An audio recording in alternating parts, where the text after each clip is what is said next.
palestra Gestão de Riscos como Ferramenta para a Governança Corporativa, ouviremos Sandro Tomazelli de Oliveira Lima.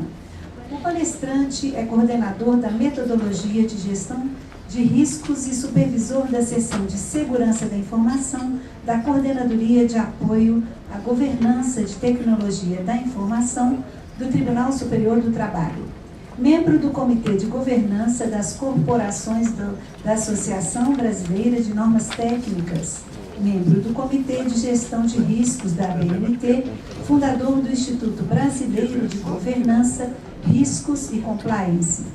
Criador e organizador da Conferência Nacional Governança, Riscos e Compliance. Com a palavra, Sandro Tomazelli de Oliveira Lima.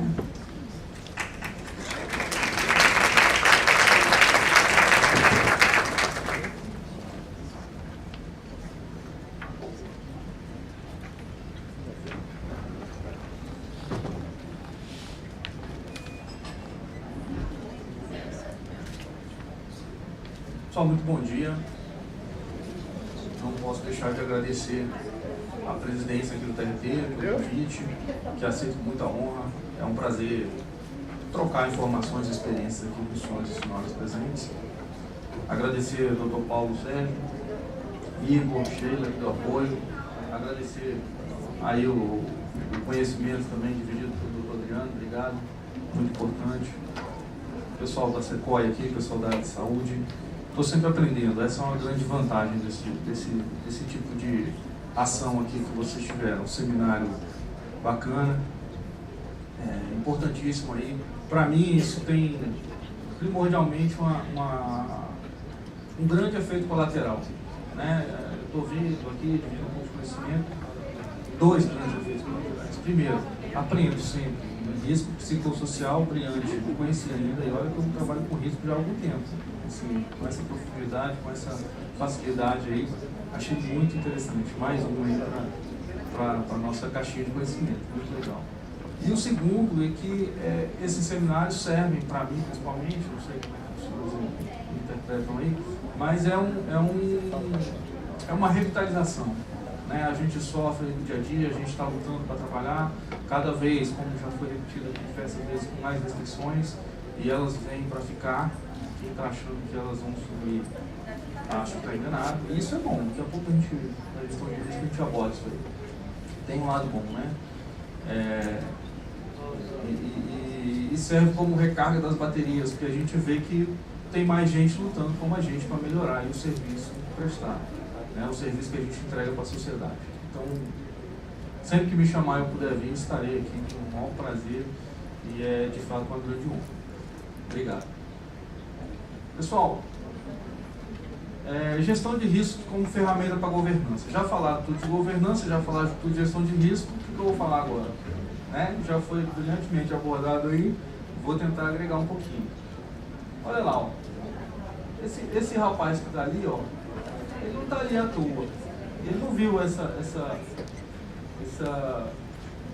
mureta aí no quintal dele, né? Como chama isso aí, meu Deus? Esse paredão. Esse paredão aí no quintal dele começou a escalar, não foi assim, né? Houve um planejamento, houve uma estratégia, houveram objetivos, né? E ele começou aí a jornada dele.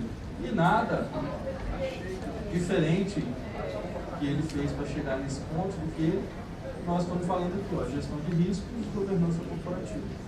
Não tem para onde correr. Quando a gente fala em gestão de riscos, a gestão de riscos ela é inerente à atividade humana. Nós nascemos, até mesmo antes de nascer, nós já estávamos expostos aos riscos. Né? É o risco de nascer no horário inconveniente. Minhas duas filhas nasceram 5h50 da manhã. Horário super legal. Né? E olha o risco que isso tem, né? O médico está disponível? Felizmente estava, né? Mas tudo é risco. E a grande vantagem agora, quando a gente começa a falar de governança, de gestão de risco, é que são ferramentas para a gente maximizar o sucesso. São ferramentas que permitem a gente enxergar o risco, identificar o risco, tratar aquele risco e potencializar o efeito positivo quando é positivo e mitigar ou minimizar o negativo quando o risco é negativo. Então nós estamos só sistematizando a forma de lidar com os riscos, mas eles estão aí. Eles existem, a gente enxergando ou não, a gente sabendo deles ou não, eles estão aí. Muito bem, vou pular essa parte que já fui apresentado aqui adequadamente. Bom, como nós estamos falando de ferramenta para a governança, eu tenho que fazer uma breve link aí com a governança, mas é breve e é bem simplório, trouxe de uma maneira bem tranquila, mas já foi abordado. O que é a governança do setor público? Um conjunto de mecanismos de liderança, estratégias de controle postos em práticas para avaliar, direcionar e monitorar a gestão com vistas à condução de políticas públicas e à prestação de serviços de interesse à sociedade. Então, eu destaco aqui, ó, avaliar, direcionar, monitorar. Né? Para onde que nós vamos? Estamos chegando lá? Em que nível nós estamos? A grosso modo, é isso. Avaliar, direcionar e monitorar a gestão. Avaliar o ambiente, avaliar os cenários, o desempenho e os resultados atuais e futuros. Direcionar e orientar a preparação, a articulação, a coordenação de políticas e planos, alinhando as funções organizacionais às necessidades das partes interessadas, que são os usuários do nosso serviço, os cidadãos da sociedade em geral, visando o alcance dos objetivos estabelecidos. E monitorar o resultado, o desempenho e o cumprimento das políticas e dos planos, confrontando com as metas estabelecidas e as expectativas das partes interessadas. Daí, a gente já está começando a falar do nosso dia a dia. Né? A importância, uma outra importância de eventos como esse, de seminários como esse, é justamente focar nas pessoas. Eu trazer aqui uma política, um plano de governança, um plano de gestão de pessoas, uma política de gestão de risco, isso é fácil. Essa é a parte simples da coisa. Isso aí eu posso copiar e colar de quem já tem. Tranquilo. Né? Não é o ideal, não é o desejável, porque eu sempre falo o seguinte, a gente copia, sim, claro, melhora e cola. Né? Copia, melhora e cola. Isso é eficiência, não tem vergonha nenhuma nisso. Já deu certo ali, já deu certo lá. Copia, adapta para a nossa realidade, cola e vamos para frente. Sempre melhorando. E aí a gente começa a falar de uma outra grande ferramenta. Opa, antes da outra grande ferramenta, eu estava falando das que política, plano, governança, gestão de riscos, tudo é simples, é fácil de fazer. Basta eu copiar, colar e cobrar que as pessoas façam, na teoria. Porque na prática, o que a gente mais vê é que a gente esquece do fator principal de tudo isso aí, que somos nós, são as pessoas. E daí vem muitos riscos psicossociais também, né? A gente esquece que o mais importante de tudo isso é quem vai executar, é quem vai planejar, é quem vai direcionar. E aí a gente esquece de formar uma cultura organizacional. E simplesmente coloca lá um plano, uma política. Eu não estou dizendo que seja o caso específico do TRT, né? Isso eu estou falando de maneira geral. E não é o caso, né? Porque nós estamos aqui, né? Então isso é um forte indicativo aí que a jornada é uma jornada de sucesso. É não esquecer de pessoas. E é o que normalmente mais é deixar de lado. Então, por conta de não entender pessoas, dificuldade de pessoas, muitas coisas começam e não terminam. Muitas coisas começam e, dadas as dificuldades, ficam pelo caminho. E aí vem aquele sentimento muito comum em todos nós aí, que é o sentimento de frustração. Nossa, quantos aí terminam no final do dia e falam assim, nossa, fiz tanta coisa hoje e não entreguei quase nada. Fiz tanta coisa essa semana, não parei essa semana e entreguei quase nada. O resultado foi bem pequeno, perto do tanto que eu trabalhei. Não é? Quando a gente começa a falar em ferramentas, as ferramentas vêm para apoiar esse gap, essa falha, né? Ou essa característica. Vem justamente para minimizar a chance disso acontecer, o sentimento de frustração das pessoas. Mas como? Como que a gestão de risco pode fazer isso? Não sei. Vamos ver. Antes de chegar na resposta, eu preciso te mostrar aqui rapidamente, ó. Essa é a cara nova do processo de gestão de risco que acabou de sair de forno, né? A versão 2018. Para quem conheceu a 2017, sabe que ele é evolutivo, não tem grandes mudanças. Aqui é bom, né? Que a gente já vinha fazendo, agora a gente volta aí a gente incrementa pequenos detalhes, não tem muito seguro. Uma das grandes diferenças é essa, ó. Ele mudou de contexto, estabelecimento de contexto para escopo, contexto e critérios. Nessa atividade da gestão de riscos, está muito interligado a tudo isso que a gente já falou. Eu preciso entender os fatores de risco, sejam psicossociais, sejam de governança, sejam riscos externos, sejam riscos internos. Está vendo como é tudo interligado de fato? A gente, quando entende essa interligação, fica tudo mais simples, né? E aí eu vou passando pelos processos de gestão de risco de fato. Identificar o risco, ele está lá, ele existe. Né? Pensa aí no homem da caverna lá, quando ele saía para caçar. Se ele não pensava em riscos, talvez não com o nome de riscos, né? Talvez não com esse nome, mas ele pensava. E gerenciava riscos também. Ele podia sair da caverninha dele, caçar um animal gigante, mas tinha o risco de ele não voltar, né? Ele podia sair da caverninha dele, caçar um animal pequeno, mas tinha o risco de sair à tarde, porque o animal pequeno não dá o dia inteiro a alimentação. Então é isso que é gestão de riscos. É entender o que pode trazer riscos para a organização e como ou mitigar ou reduzir o impacto deles, ou mitigar a chance dele acontecer o impacto. Transformando o risco em número. E aí eu me afasto da subjetividade. Porque quando a gente fala em número, 2 é 2, 4 é 4, 5 é 5. 2 não é 3, 2 não é 6, 2 é 2. Isso facilita inúmeras coisas, dentre elas a tomada de decisão.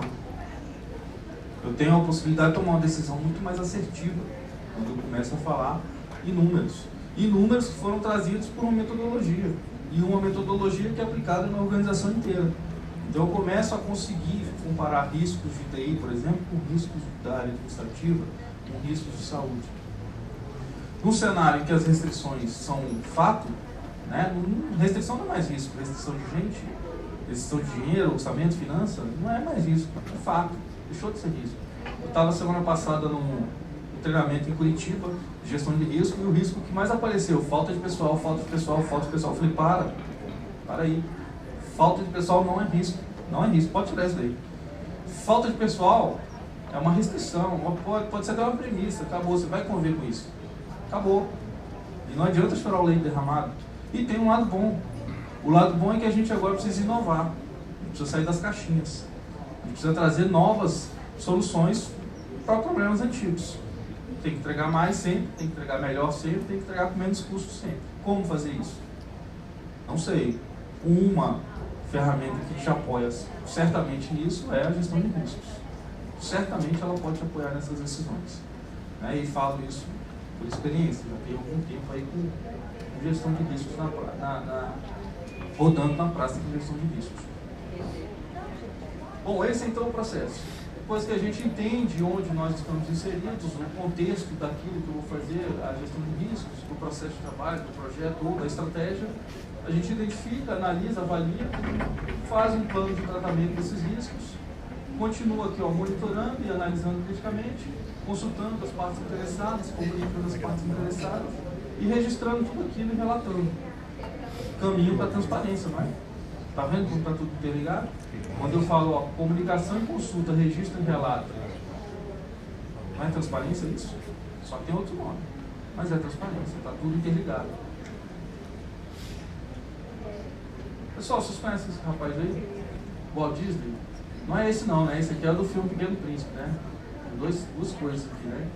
Mas esse aqui, Walt Disney, ele falou essa frase aí, e ele faleceu, se não falha a memória, em 64, 67, olha aí quantos tempo já tem.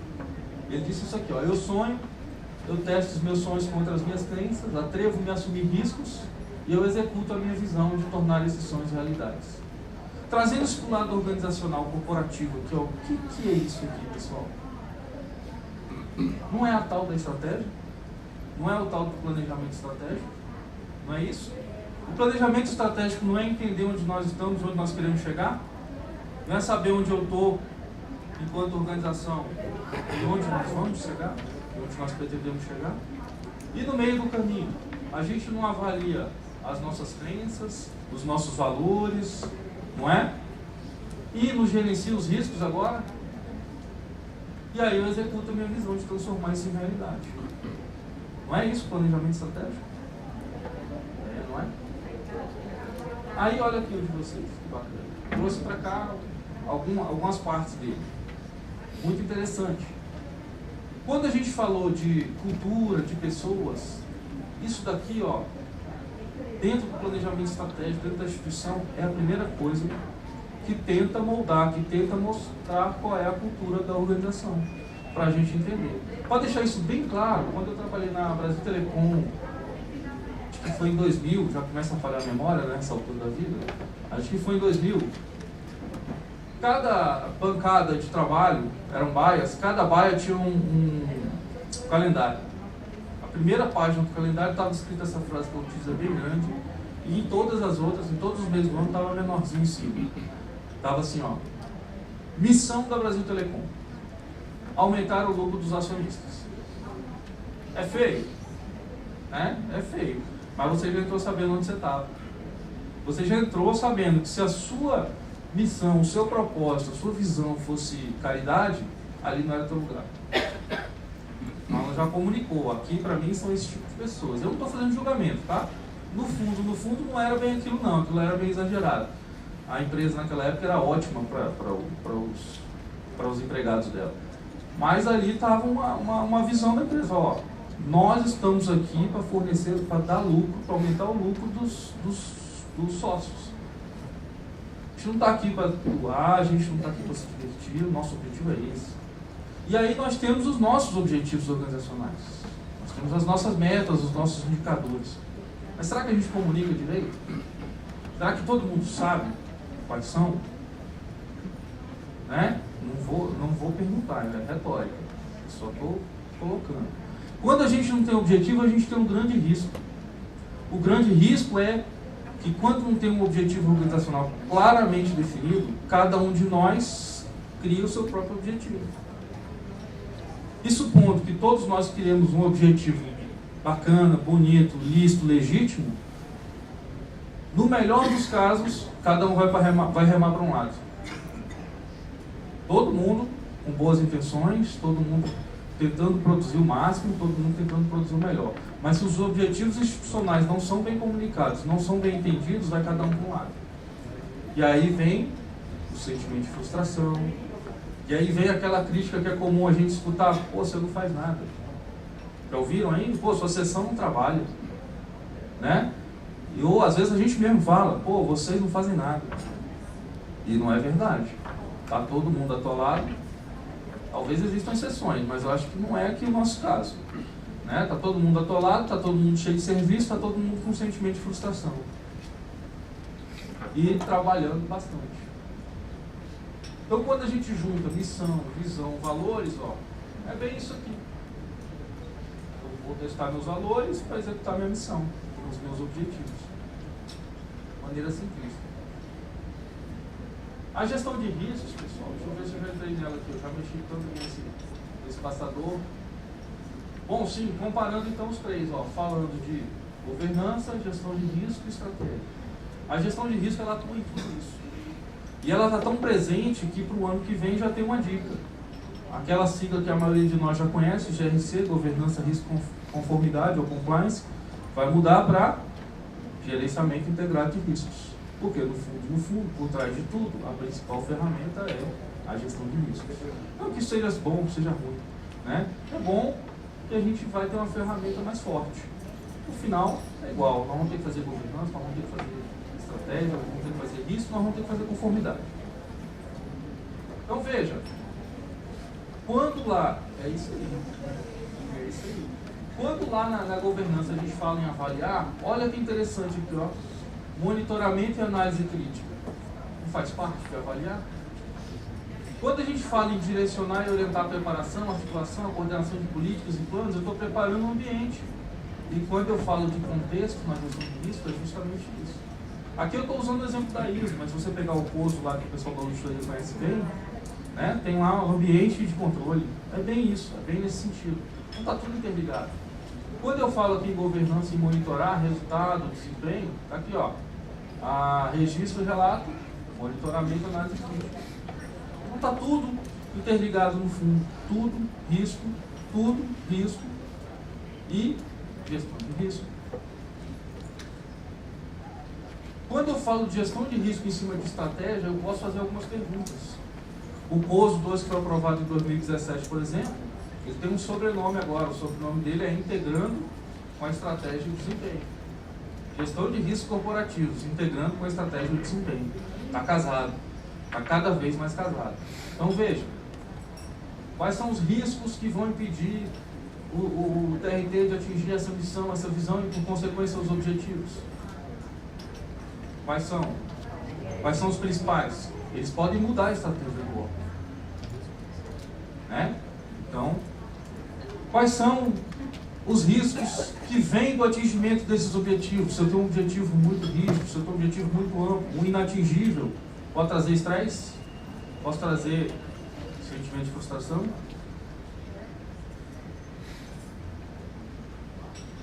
A grande vantagem da gestão de risco está nesse cenário.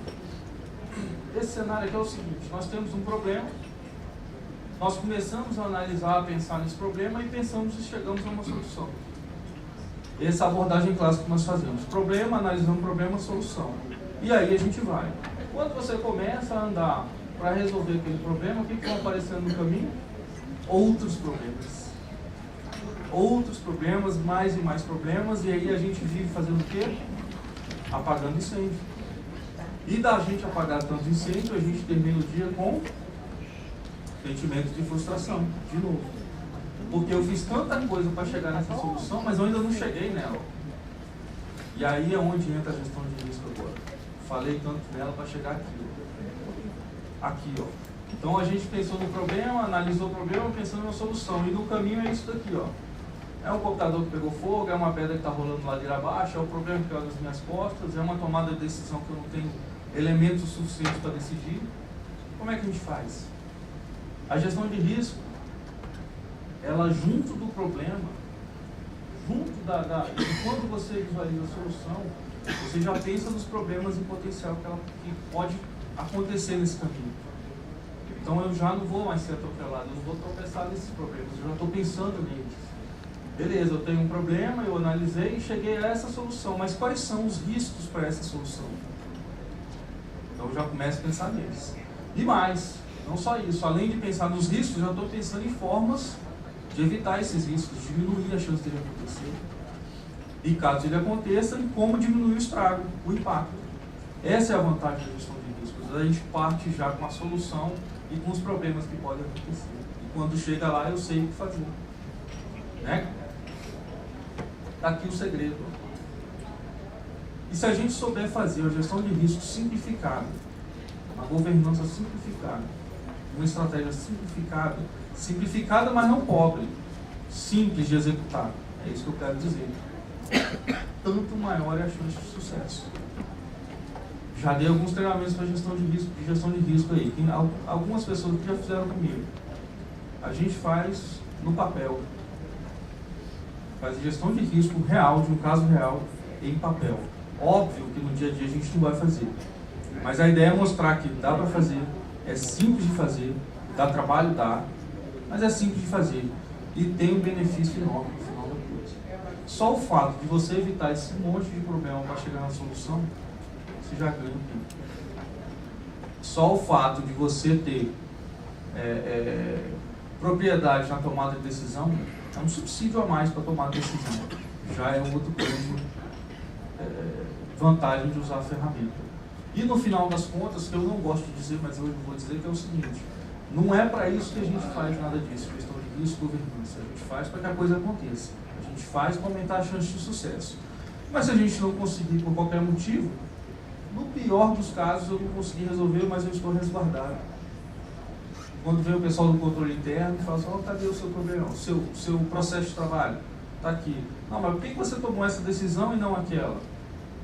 Ah, peraí que eu vou pensar, só um minutinho, não cola mais. Né? Quando vem a auditoria interna, a auditoria externa e fala assim: oh, por que você tomou essa decisão e não aquela? Porque eu fiz a gestão de riscos e ela me apontou que o principal problema é esse. O maior risco da instituição ou da minha unidade agora está aqui. E foi por isso que eu tomei essa decisão. O máximo que a auditoria, me corrijam por favor, vai poder fazer é o seguinte: olha, você fez uma gestão de risco legal, bem feita, mas você esqueceu esse risco, leva ele em consideração na próxima. Você fez um trabalho bem feito, é isso, acabou. Simplifica, facilita e resguarda a gente na tomada de decisões, que talvez seja o maior peso do serviço público hoje, é a tomada de decisão. É assinar a decisão final. Você já planejou, você já preparou, e agora? Vou ou não vou? com a gestão de risco, eu garanto para você que ela bem feita vai te dar uma segurança muito maior. E não vai ser 100% nunca, porque é o que eu falo. Nós estamos falando de gestão de risco. Não é mãe de Ná e não é bola de cristal. Né? Então pode acontecer. Um incidente, um evento, pode acontecer e eu diria que vai acontecer. Mas eu estou preparado. Se ele acontecer, o que eu faço? Eu diminuo a chance de acontecer. Simples. Simples e eficiente. Acho que vale a pena experimentar. Vocês já estão experimentando, que eu sei. O grande Igor ali, o mestre dos riscos. Né? É sim que eu sei. Eu acompanho o teu trabalho. Está aí ajudando, está aí apoiando. As iniciativas que eu já vi aqui também estão todas nesse sentido. O caminho está aí, está sendo bem trilhado, a chance de sucesso é grande. Não tem erro, pessoal. O erro só tem um. O erro é não começar. Começou simples? Começou. É isso que importa. Começou e errei, que bom. E só erra quem faz. Corrige e vambora. O grande erro é não começar. Não começou, aí está errado. Ah, mas eu tenho pouca gente. Ótimo, começa pequeno. Identifica os parceiros. Identifica aqueles que acreditam na mudança. Lembra da mudança que eles vai atrás? Vamos embora junto. Te apoio, que é o papel lá do Igor, da equipe dele. Não é isso? Fornecer apoio na gestão de risco. Né? Vamos devagar, vamos aos poucos, mas vamos fazer. O erro é não fazer. Pessoal, a mensagem que eu tinha era essa, eu nem sei quanto tempo eu levei aqui. Né? Se houver perguntas, estou aqui à disposição. Imagino que nós temos nesse momento, mas estou por aqui também, se tiver, quiser conversar comigo depois alguma coisa, estou à disposição. Obrigado pela atenção, pessoal. Espero que tenha esclarecido algumas coisas.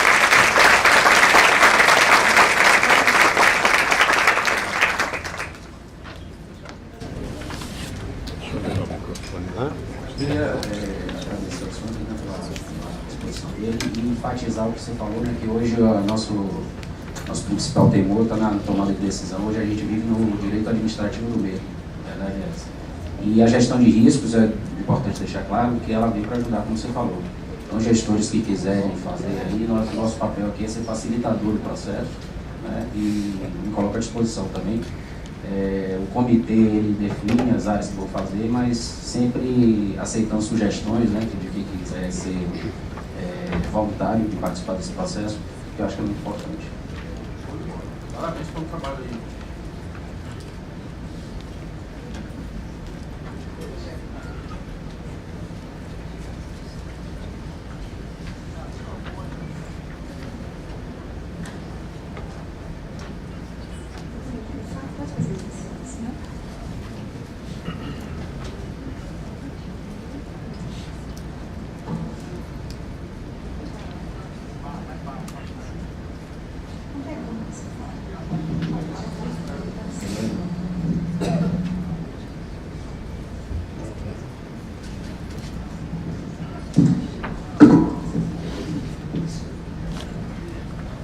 Eu quero fazer uma pergunta bem prática, não sei se tem uma resposta, deu, não?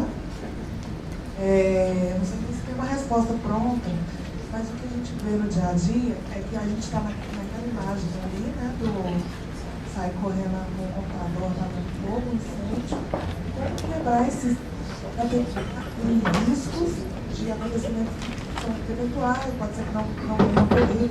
Você fala, nossa, não vou perder eu sei que é importante, eu entendi a importância, mas como é que corta esse ciclo de estar sempre apagando fogo para parar para uma certa não sabida, né?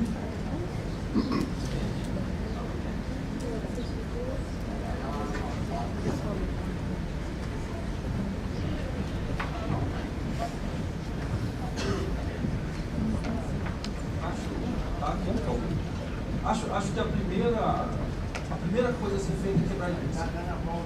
Quebrar a inércia. Né? Eu costumo falar da curva da adoção. A curva da adoção diz o seguinte: tem 3 tipos de pessoas, basicamente, e de novo, vamos fazer um julgamento. São características das pessoas. Tem uma que é resistente à mudança, um grupo resistente à mudança, tem um grupo que é o favorável à mudança, porque eu tenho empresas que eu confio para transição. Quer ver a mudança, que aceita a mudança, quer praticar a mudança. inglês é o early adopters, né, que adoptam precocemente, mais cedo. E tem o São Tomé, esse último eu sempre esqueço, eu chamo de São Tomé, que é o que precisa ver com a lei. Então a gente precisa entender essas pessoas, precisa entender o ambiente e jogar com isso a nosso favor. Então a gente começa sempre, o normal, o mais comum de ver é começar pelo resistente. E a gente acha que vai quebrar a resistência dele. E ele é resistente por N fatores, tá? Às vezes ele está atolado de serviço, às vezes ele não acredita. São fatores legítimos, assim, não, sem nenhum julgamento de valor aqui. Então começa pelo que acredita. E começa pequeno. Não vai pegar o processo mais complexo que você tem, ou a pessoa mais resistente que você tem. É o caminho para o sucesso, isso aí. Ou pelo menos a dificuldade. Começa pequeno, pega um processo simples para você aprender. Logo de cara, você já vão ver os benefícios da gestão de riscos, assim, é bem imediato mesmo, é bem surpreendente o benefício, né? Então você começa pequeno, começa por quem quer fazer a mudança, quem quer fazer parte da mudança, quem acredita na mudança. A hora que você terminou com esse grupo, vamos para o São Tomé, porque aí o São Tomé viu que funciona. E deixa, às vezes, naturalmente ele vai se aproximar, fala, aquilo funciona, aquilo é bacana, eu quero também. Vamos para ele ali. E o resistente, ou ele vai ver que aquilo tem um efeito prático para ele, ou ele vai por falta de opção, ele fala, só falta eu, agora eu tenho que ir. Ou vai por cobrança, alguém vai chegar e falar, todo mundo já fez, você não. Então, deixa o resistente por último, vamos lá naqueles que gostam da mudança e começa pequeno. Porque se você quiser abraçar o mundo, já vamos lá, vamos fazer o processo de licitação primeiro. Opa, talvez seja um dos mais complexos que a gente tem. E logo para ser o primeiro, pode até ser. Mas então vamos por partes. Aí eu uso a ideia lá daquele ordem inglês, né? Jack, né? Vamos por parte. Quebra o processo, vai onde você tem mais dor. Qual é a principal preocupação do processo licitatório? Sei lá, levantamento de informações, levantamento de requisitos, pesquisa de mercado. Pega aquele pequeno pedaço do processo, aquele subprocesso, aquela atividade e começa dali. Onde é a sua principal preocupação hoje? E aí, com o tempo, a própria cultura vai alavancando aí a gestão de riscos. Nada? Algo mais, pessoal?